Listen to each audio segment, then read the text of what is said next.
Hey everyone, and welcome to this explainer.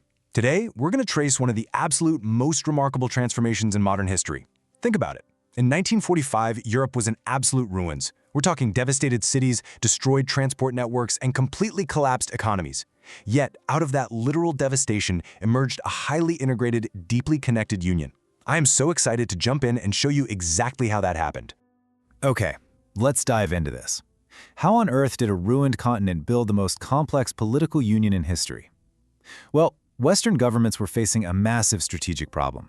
They desperately needed to rebuild their own shattered economies, but they also had to figure out how to let neighbors, like Germany, recover economically without ever becoming a military threat again. And European integration? That developed as the bold answer to that exact problem. Here's our roadmap for today. We'll start with post-war reconstruction and alliances, then look at the foundations of economic integration. After that, we'll cover the national sovereignty tension, treaties, borders, and expansion, move on to the euro and institutional reform, and finally, defining the modern EU. Part 1. Post-war reconstruction and alliances. Right after the Second World War, a divided Europe split between a Soviet-dominated East and a US-supported West needed immediate solutions for physical security and fundamental rights.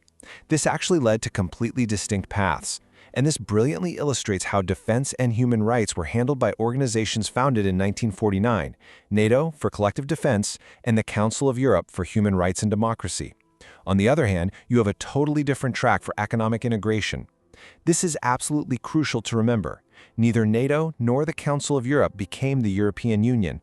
They remained completely separate organizations. Part 2. Foundations of economic integration.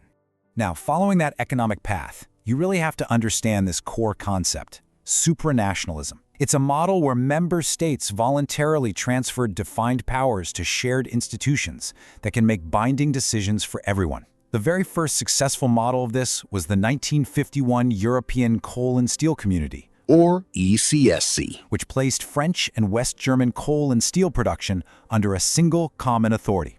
You can really see this evolution unfold in 3 steps. In step 1, the ECSC pools coal and steel, literally the materials of war. But step 2 is where it gets fascinating. They actually tried to apply this same supranational model to the military, and it collapsed entirely. The European defense community failed in 1954 when France refused to ratify it, so defense stayed with NATO. But this failure was a massive turning point. As we see in step 3, it forced these nations to refocus strictly on economic integration.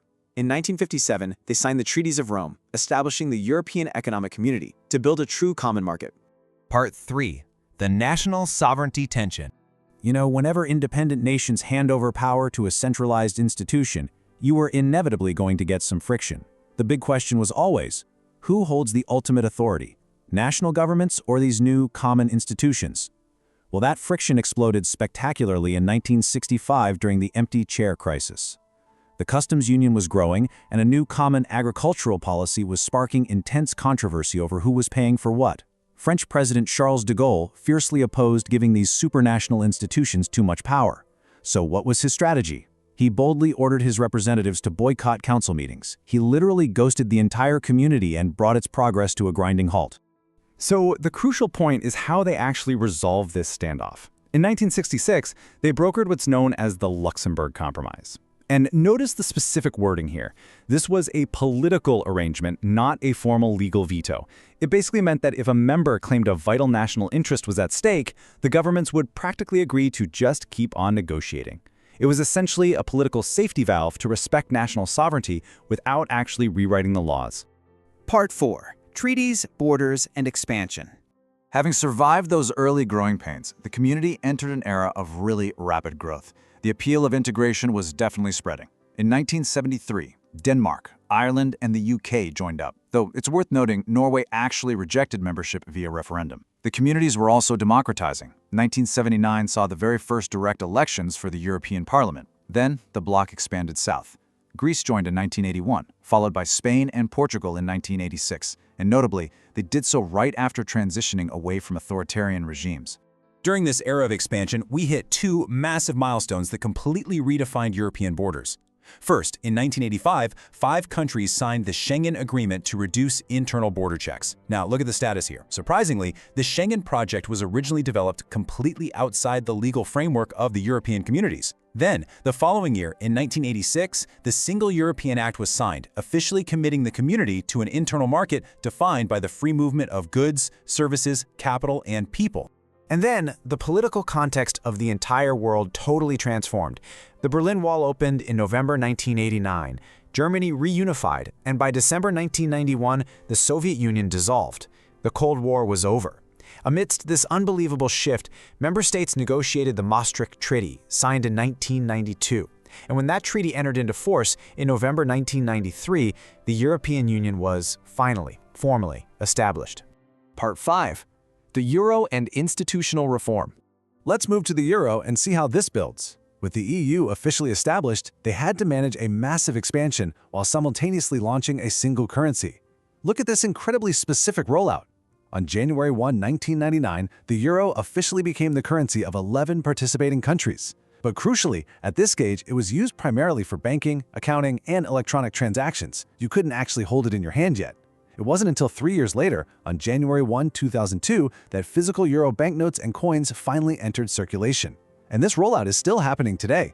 For instance, Bulgaria is slated to adopt the euro on January 1, 2026.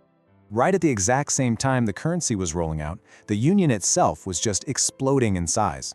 In 2004, they executed their largest enlargement ever, admitting 10 new countries all at once. But a union of that size desperately needed its rulebook updated. Step 2 shows a bit of a stumble. They tried to pass a constitution for Europe, but voters in France and the Netherlands rejected it in 2005. So in Step 3, governments negotiated the Lisbon Treaty in 2009. This crucially reorganized the EU's institutions and finally gave the Union a single legal personality. Part 6. Defining the modern EU. After decades of treaties, enlargements, and weathering modern crises like Brexit, debt issues, and the 2015 refugee arrivals, I want to ask you this directly. What exactly is the modern EU? We hear the term constantly, right? But it's honestly so often misunderstood. So let's clear that up. The easiest way to define it is to start with what it is not. The EU is not a sovereign country. Its members proudly retain their own national governments, armed forces, and taxes. It is not NATO, which, as we saw earlier, strictly handles collective defense. And it is entirely distinct from the Schengen Area and the Euro area, even though membership in these groups overlap a lot. So here is the definitive answer, and I absolutely love this sentence.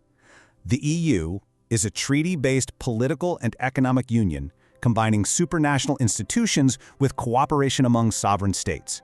That right there perfectly encapsulates the grand compromise of this entire explainer.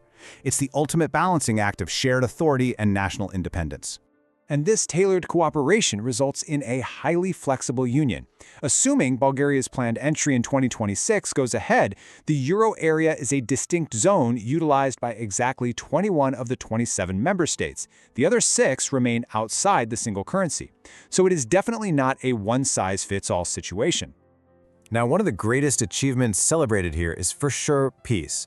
No two member states have ever fought an interstate war against each other while part of this union. But take a close look here. Peace is the result of a massive web of factors: democratic governments, rapid post-war economic recovery, NATO and the American security presence, the chilling reality of nuclear deterrence during the Cold War, and yes, European integration.